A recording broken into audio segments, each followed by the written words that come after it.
So hello and welcome back to Blues Focus, where today we're going to be doing the opposition review. Today I'm glad to be joined by Cozzy from the Take That Chance podcast. How are you, mate?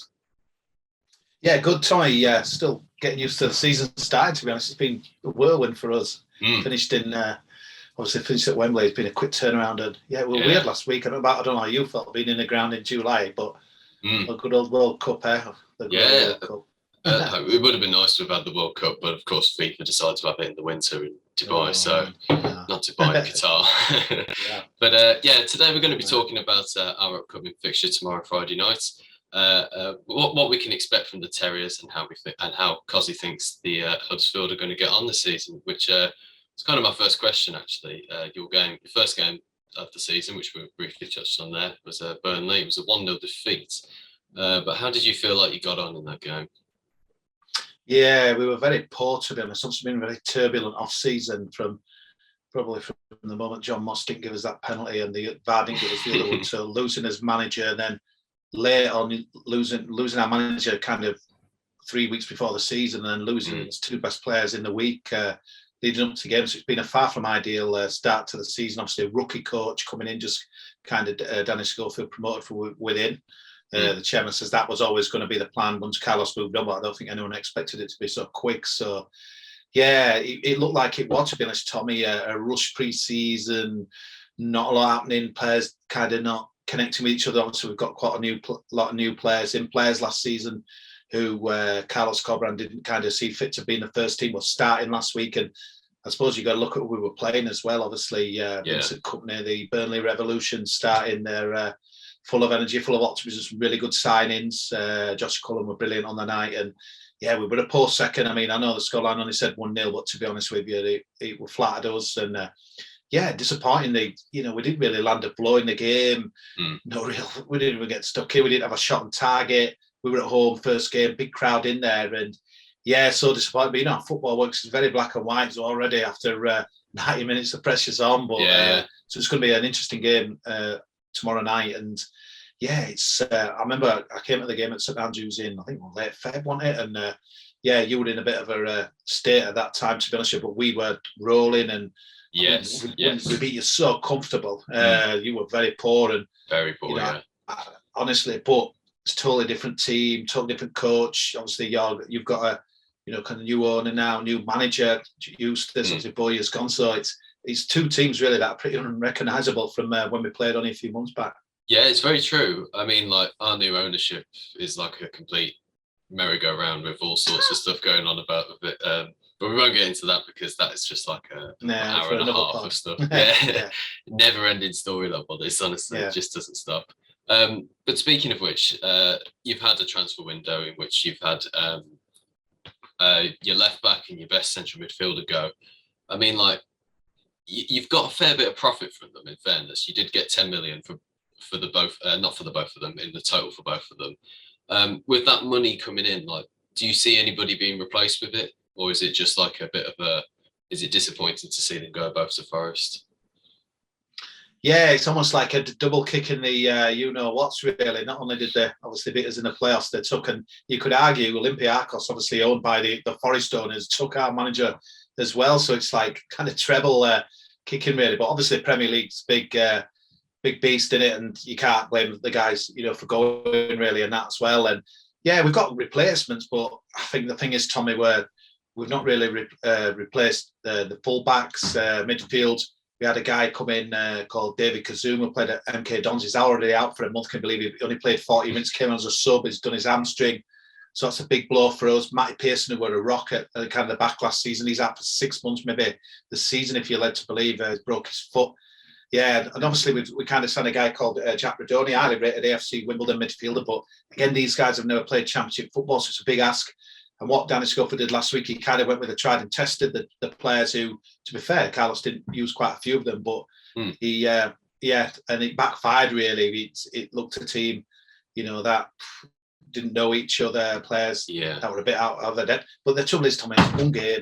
We were playing a good side against Burnley, and it's been a weird pre-season. Really weird. We were playing like two teams every kind of Saturday for like 3 Saturdays. So it really odd. And yeah, I think it's an easy thing to throw that because that's been the talking point this week. It's like, well, hang on a minute, this actual team's never played together that played last week, and yeah, it's a big loss. I mean, Lewis O'Brien, massive. He gets us up the field, and obviously he's not there, but we're going to have to learn to live without him, Tommy. But I suppose if last week's, anything to go by. I think the big thing for me, if we go to St Andrews tomorrow and put in a performance like that again, then I am worried because obviously, with again, no disrespect, the opposition's I don't think is as strong as Burnley, but if I mean, to be honest, for me, it's really weird, but the performance is just as much as a result tomorrow for me. I want to see a big reaction. I want to see, going, trying to win the game, to be honest with you, because I think just last week, we were in the Premier League in 2017, 18, 19, where we kind of just sat back and invited Burnley on. I think in the first half, we had 4% possession. I think, bloody hell, did we actually get promoted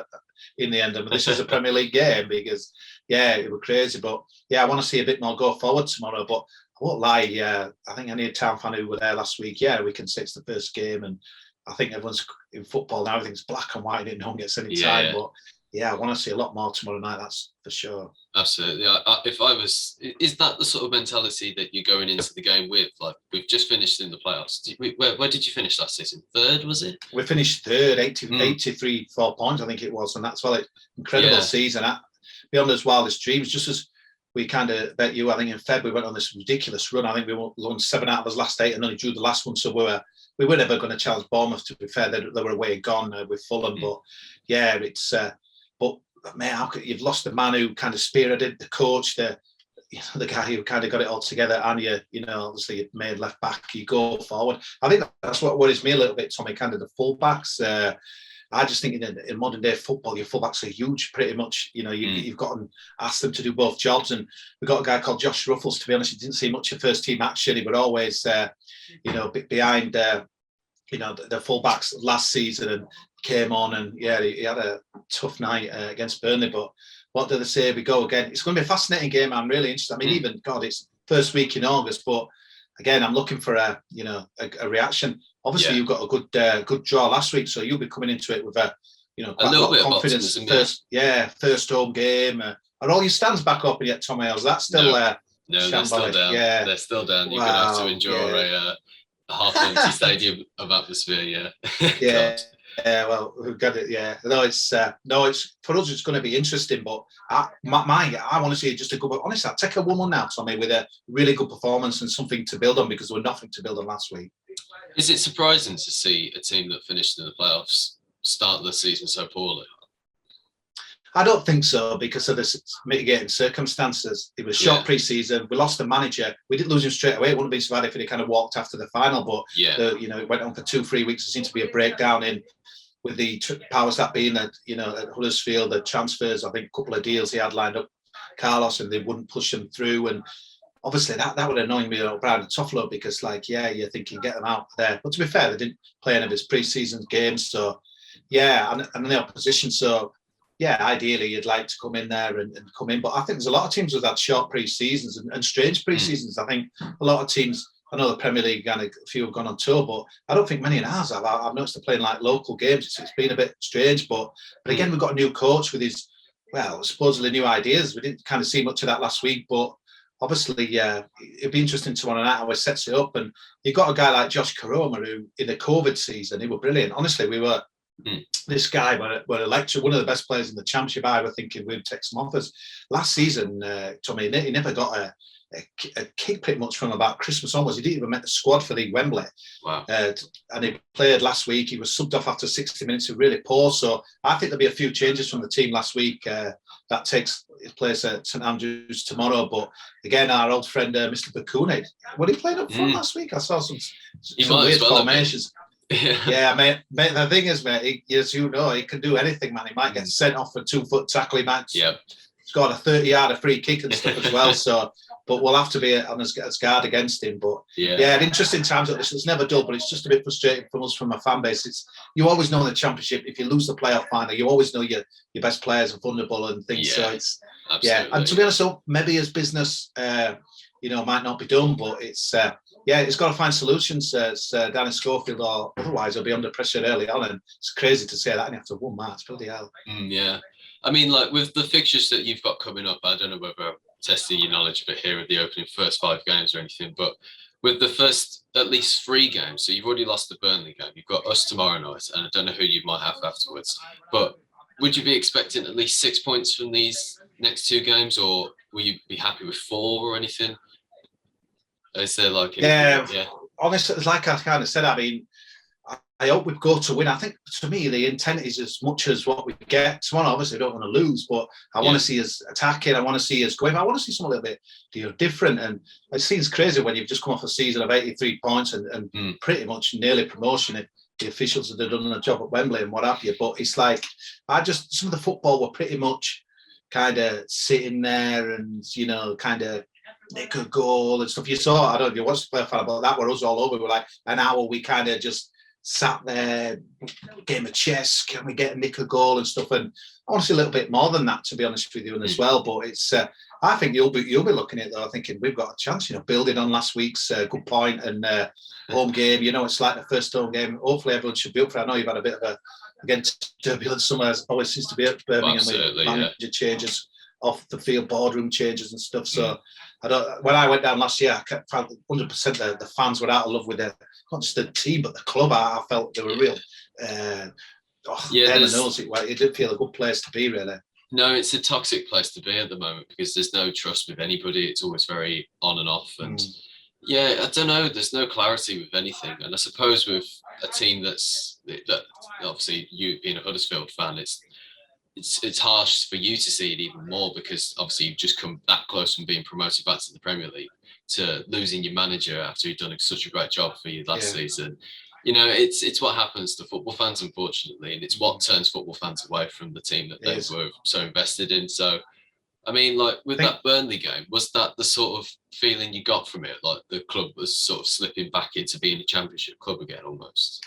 Yeah, I think trouble is, I think you get delusions of grandeur a little bit sometimes at Huddersfield, then, because when all said and done, it's like we've got a proud history like many clubs as well. But it was a bit of a freak season. We came from nowhere, a bit like when we went up in 2017. Obviously tipped us, last season to get into the Premier League. So the reality is, we're always going to sell us best players and things like that as well. But it's just, I think, the coach underpins it. I think the one thing I consoled myself at Wembley, despite kind of a sick defeat, was but the players will be hungry. Obviously, Lee Nichols, keeper of the year last year, signed a new contract. Sorba Thomas, Welsh international, signed a new contract. You're thinking, Carlos, he ain't going to be messing about this season. He'll be staying. And then you've got other players who all had the taste of the promotion, of push and as well. So they'll want that, but obviously it's a much different kind of setup there at Huddersfield now, so it's going to take time. But the things with Danny Schofield, they used to play for us back in, I think we're kind of late noughties, and he was a bit of a kind of a hero really for us. Kind of striker, scored a big goal in a playoff semi-final, I think. So I think the fans will give him that back as well, even though, again, I think a lot others might say, well, it's a cheap option, typical Huddersfield, why didn't they go and get another promising young manager? But remember when Carlos came, everyone was like, what have we got him from? What's he ever done and stuff? So it's like, and I suppose you'll be getting it with John Eustace. It's like people be picking holes in his past and stuff. It's really interesting because Lee Bromby, who was the director of football, was a good friend of mine. And I used to watch him play at Watford, and John Eustace used to play alongside him. Lee was centre back, and John was, I'm sure, amazing at midfield, and they're a really good player with John. And it's interesting, obviously, that they both, obviously, Lee got a coaching badge, but ended up being director of football, and John Eustace obviously managing youth. So, but I know it works in football. The crowd will be on it. Honestly, would you want their job of being a coach and manager? Not for me, man. I know they get paid decent, but honestly, but come that end of August, if we lose tomorrow against you, and then kind of the week after maybe get knocked out of the cup against Preston Tuesday, it's be like already, man, it'll be a knife sharp, and it's a mad job, mad world. It is, yeah. It's a I can't think of the right phrase, but it's like, I don't know, hunt or be hunted almost, because it's like you've got to win games, you've got to play attractive football, you've got to get the fans on side, you've got to get the players right. But you've obviously lost Toffolo and O'Brien. But who is your danger man? Who do you think is the guy who's going to change things? Possibly tomorrow night. Who do you think is the guys who sort of change it? Yeah, I mean, he had a really poor game last week, but again, it's first game pre-season and what have you, kind of starting early. But obviously, Sorba Thomas was a massive part of what we did. not only just kind of what he does kind of on the pitch down the wing, but he's really, we were so good on set pieces last year. I think only one of the team maybe who scored more goals against us. And I said that last week, some of these corners were a bit, oh my word, what's kind of going on here? But yeah, I think if anything good comes from us, it will be, will be from him. He'll have to obviously keep an eye out for him and that as well. But yeah, I think he might start, Jack Rodoni, who's kind of a promising young midfielder. I think Bristol City and a few other teams were after him as well. So it's always good when you kind of beat, allegedly, some other teams to his signature and that as well. And I mean, it was such a low bar last week. My friend who did a max out of 10, or people getting 2s and 1s. So it was a low bar. But he came on as a sub and in half. I mean, just the minimum, really, a bit of energy, a bit of skill. So maybe he might be the man. But there'll definitely be changes in our team, I think, tomorrow as well. And it's going to be a really interesting game. Honestly, I'd take a good performance in the draw now, Tommy. But anything else will be a bit worry, really, for me. Yeah, I mean, I'd take that in a heartbeat, especially after the season we've just had. I'd gladly Let's shake hands and we'll just watch Commonwealth Games, mate. Sack the game off. We'll just do a virtual handshake between us now. Yeah. I think it'd be a positive sort of note for the Blues fans, particularly if we knowing that a playoff team last season are starting to look a bit worried about it, which is something that maybe we should take into consideration about being a bit more optimistic, because it's like we have John Eustace, we have a decent team, but there is always that danger of obviously getting too overexcited about everything. And then, we actually suddenly get reality checked and it's like 2-0 defeat. But I suppose one thing I haven't asked actually is like, what's the formation? What's the sort of setup that the team play at the moment at Huddersfield? Yeah, it was an interesting kind of lineup last week as well. So we kind of went with a little bit what we've done before. So Danny Ward, the problem is last week we had one up front with Danny Ward, who scored a lot of goals this year, but he was so detached, and like the midfield kind of four were nowhere kind of near him. As that's also a big gap. So Burnley were kind of bringing the ball out, ball up quite easily, really, and kind of getting in behind us and stuff. So there were just big gaps between kind of players as well. So a lot's going to depend on who he picks as well, because we've signed a Japanese international from Dutch team and that as well, and he's a left-sided defender. So whether he'll kind of slot in, it'll be interesting, to see. Romani Edmonds-Green, the guy we had on loan to Rothermore last season, and got really highly rated when they obviously got promoted and stuff, has come back to us. So he'll be kind of lining up at the back as well with Tom Lee's trusty kind of veteran who were brilliant for us last season. And he probably will get Josh Ruffles at fullback. But midfield's going to be anyone's guess, to be honest with you. There's rumours that Dwayne Holmes, who kind of had a really good season last year, is going to pay the price with Josh Karoma, who were really put them two were really poor last week. But to be fair, you could have had 6 or 7 colours as well. But it's interesting. It's interesting times, really. But I'm not. Honestly, I could see 3 or 4, changes from last week, but it's a difficult one, because we were saying at half time, God, if you were like Mourinho, even after one game, you'd be like 3, 4 subs, but he gave them 15 minutes, and we knew it's a bit of a brutal thing, wasn't it, in the first game, a new coach, I think. I know about losing just a right, guys, you're off. So basically, we wasted 15 minutes just watching these guys do nothing else, and then the changes come. Tino, you mentioned the guy that's going to go there, Tino Anchorin. So he on loan from Chelsea last season. We got him in January last year. He was never fit. It was really weird. He gave us one cameo in a game at Coventry back end of last season. We were really good. And last week when he came on a sub, I'm sure he'll start tomorrow, but he had a bit of a bulldozing run when he kind of moved 2 or 3 for him. He was really highly rated. He was really weird. He was on loan in Moscow, and he had like an £18 million. But if they were to sign him from Chelsea, they had to pay £18 million, which were a bit mad, really. Yeah. So obviously, I don't think he were ever worth that, but I think they think he's that highly rated. So it was a bit of a coup, really, to get him back this season. We're all looking forward to seeing how he is, totally, fit and healthy as well. And it's a really weird story, but after Wembley, I went to a bar right next to the ground, it was like John Sorrows and that as well. And he came in with Levi Colwell, who were our centre-back last season. And I got having a few words with Tino. Tino never played. He never put him on sub. And I thought he'd be absolutely like raging with everything and like, maybe slagging the club, but he was none of it. He spoke really highly. And obviously Carlos maybe lost a little bit of faith in him. He's gone. So I think once he's gone, Tino like, right, I like it. And I'm going to have a chance of playing. So watch out for him. He's really good. He'll, even Samba Thomas on the day, they could be as like as good as anything in that division. But it's we need to be a hell of a lot better than last Friday, Tommy. That's for sure. Yeah. With those two that you've just mentioned, does that give you a bit of optimism, perhaps, to make you think that you could win tomorrow night? Yeah, definitely. Because God, again, I'm going to go at you, but he's not Burnley or Norwich or No. I think that's just, to me, it's like I'm always looking at Marks, because obviously you've got a few changes in your team. John Ruddy's goalkeeper now, isn't he? Mm-hmm. Who did well against Luton, yes. Yeah, it's well against Luton, and that's a good draw. That, I mean, I know it's like early days, but coming back from Kenilworth Road with a point, everyone the old cliche, it's a tough place to go, etc. But so.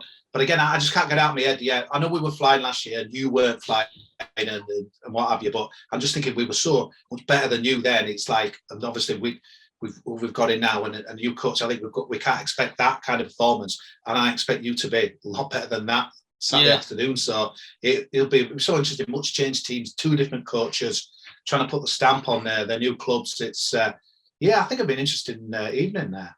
Yeah, it should be a good game.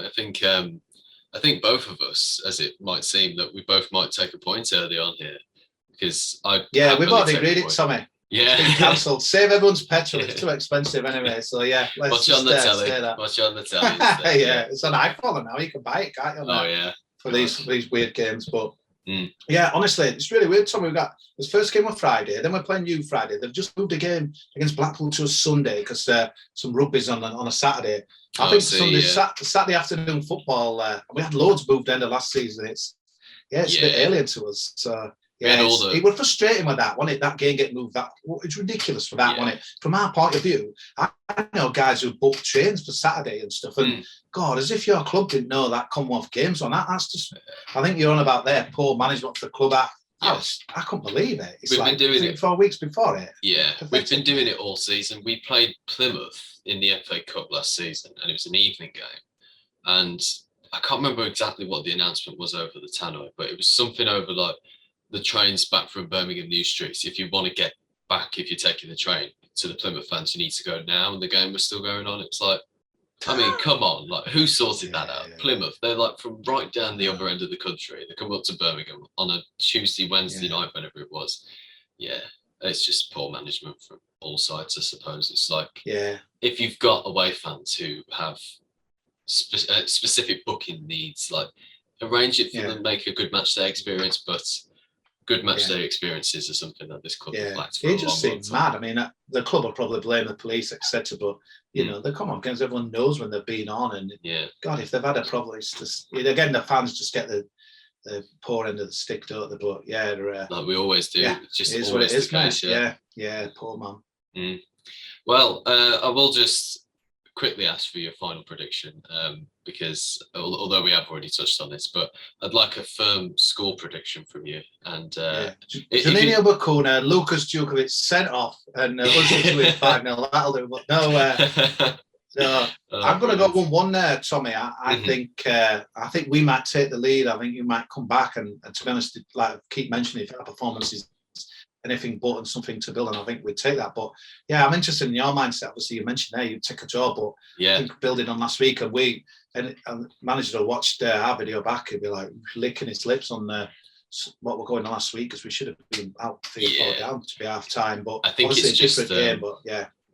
But I think it's just our strikers that let us down sometimes. Obviously, we've got Deeney, but I don't know whether his age is starting to show a bit. I don't know how good. He didn't play much last year, did he? No, I doubt Scott Hogan's abilities at this sort of level now. He's starting to get on a bit as well. So I don't know. It's interesting to see. I think a draw is a fair point for both of us, really, because obviously coming off a poor performance on the first day for you, and us coming off after a good performance, or decent-ish performance against Luton, I think that's a fair way to end this little chat. Actually, I think it's a fair enough. No, it's all the best, mate, and good to chat to you.